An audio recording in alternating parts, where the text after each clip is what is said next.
ndawana hari nani anondipa lavu iri nani kwandiri zvitori zvinyowani pane zvikuitika ndonzi petomani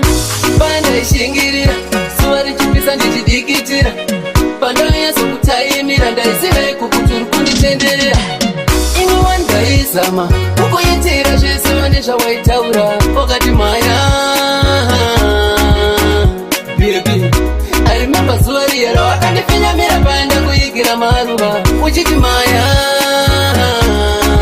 zviri zvanhasi uno yadeuka nchahorera wawaitila naye nhasi imbodzokera pambeyeto kwadi ndazotondera kuti palavu yedu ini ndaive chinamira lavu inoda vanodanana vasinganyepurana sinaita zvekuchitana vari vaviri vanosimbisana tichangogara tese kusvika tachembedzana mwoyo wangu une bundu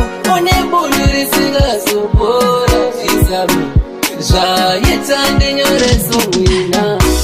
ndaizama kukuitira zvese vane zvawaitaura wakati maya bebi airememba zuva riyera wakandifinyamira paenda kuigira maruva uchiti maya ndiwa zvako wakaponda mwoyo wangu taitosimbisana titi uri wangu kusati pangu ini ndaisive zvangu wakazongondisiya wandisakadzwa ngeshangu ndawana hari nani anondipa lavu iri nani kwandiri zvitori zvinyowani ende nini ndinomudawa imwe wandaizama kukuitira zvese wane zvawaitaura wakati maya bebi arimemba zuva riyera wakandifinyamira paenda kuigira maruva uchiti maya zviri zvanhasi uno yadeuka nchahorera wawaitila naye nhasi imbodzokera pambeyeto kwadi ndazotongera kuti palavu yedu nindaive chinamira lavu inoda vanodanana vasinganyepurana sinaita zvekuchitana vari vaviri vanosimbisana tichangogara tese kusvika tachembedzana mwoyo wangu une bundu risingazopora zvizamu zvaita ndinyoreso mwina ndaizama kukuitira zvese vane zvawaitaura wakati maya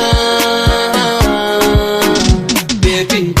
airememba zuva riyera wakandifinyamira paenda kuigira maruva uchiti maya